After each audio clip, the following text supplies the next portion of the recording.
नमस्कार जी। सत साहेब जी। क्या नाम है जी आपका? मेरा नाम ब्रज किशोर दास है। सर कहाँ से हैं आप? हम औरंगाबाद बिहार के रहने वाले हैं। संत रामपाल जी महाराज से नाम दीक्षा आपने कब ली? 20 नवंबर 2015 में लिए थे। संत रामपाल जी महाराज से नाम दीक्षा लेने से पहले आप क्या भक्ति साधनाएं करते थे? पहले सभी देवी देवताओं की भक्ति साधना करते थे। कृष्ण जी के लिए इसे 24 एकादशी करते थे। दुर्गा माता का इसे व्रत भी रखते थे। एतवार का भी व्रत करते थे, लेकिन उससे कोई फायदा नहीं हुआ जी। प्रतिदिन और शरीर जो है से कि गिरावट में चलते चला गया। और बहुत सारे भूत प्रेत का भी हमारे ऊपर प्रकोप रहता था। अनेकों जगह दिखलाए, लेकिन कोई फायदा नहीं होता था। अनेकों जगह भारत के सभी मुख्य जो डॉक्टर होते थे, जैसे बनारस का पीएमसीएच पटना का है, दिल्ली एम्स का है, नासिक में भी बहुत सारे, यहाँ तक कि रामदेव स्वामी जी से भी जाकर के वहाँ भी बहुत से योगा वाला भी किए हैं और उनका भी दवा खाएं, लेकिन कोई लाभ नहीं हुआ जी। डॉक्टर लोग ने यहाँ तक भी बता दिया कि अब यहाँ इंडिया में इससे ज़्यादा कोई आपके लिए जांच का सुविधा नहीं है, आप विदेशों में जा सकते हैं। लेकिन हम लोग गरीब परिवार थे, वहाँ जाने में सक्षम नहीं थे। रविशंकर जी थे, उनसे भी हम 98 से 2012 तक रहे उनके साथ, लेकिन उनसे भी कई एक बार मिले वहाँ। स्वयं रविशंकर जी भी हमको बहुत सारे माने आशीर्वाद भी दिए, बताए जिस तरीक़ा से, वो सब सारा उनका भी साधना और फॉलो करते रहें। लेकिन हमको पेट दर्द और जो भी शिकायत था बीमारी, उसमें कोई लाभ नहीं हुआ जी। इसके बाद आसाराम जी से भी पटना में एक बार आए थे, तो वहाँ भी गए थे सब मैंने कुछ के कहने और अथी से। तो जाने के बाद वहाँ भी ऐसा लगा कि इनसे शायद ले लेंगे तो हमारा कुछ समस्या का समाधान होगा।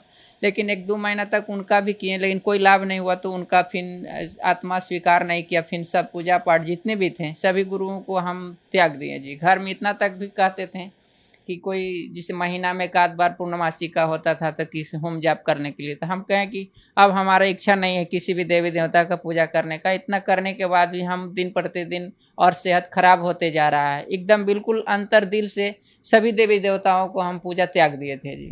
तो फिर क्या कारण बना कि आप संत रामपाल जी महाराज की शरण में आए?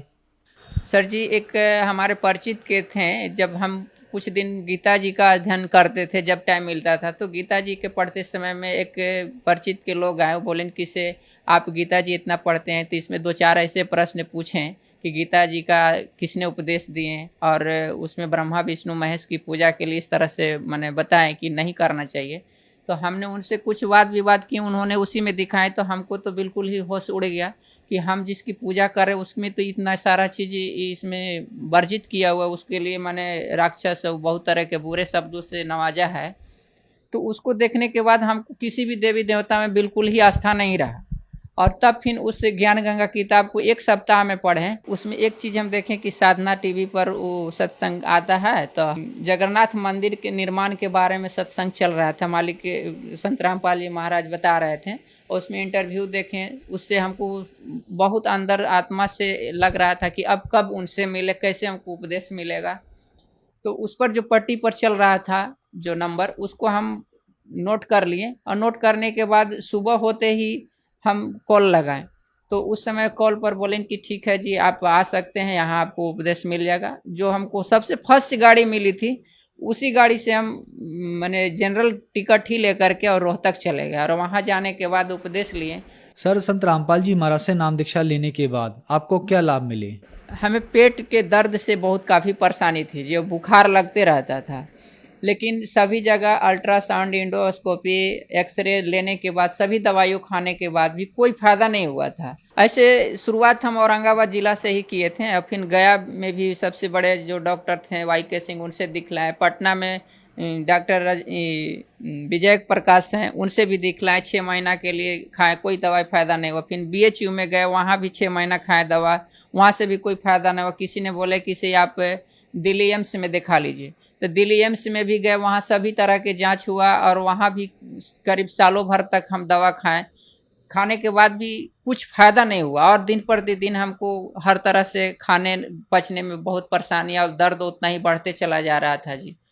और इसके बाद ही जब इनके पास जब संत रामपाल जी महाराज जी से जब उपदेश लिए, तो उसी दिन से वहाँ तो छाना हुआ और मिर्चा का ही प्रसाद खाने को लिए मिलता था। हम डर से नहीं खा रहे थे कि ये छाना हुआ पूड़ी है और ये मिर्चा है, हम कैसे खा पाएंगे। लेकिन भूख इतनी लगी रही थी कि हम विवश होकर के सोचे कि अब खाएंगे तो हो सकता है जलन और पेट दर्द और बढ़ जाएगा, लेकिन खाने के बाद हमको कुछ ऐसा एहसास नहीं हुआ कि हमको दर्द हो रहा है या जलन हो रहा है।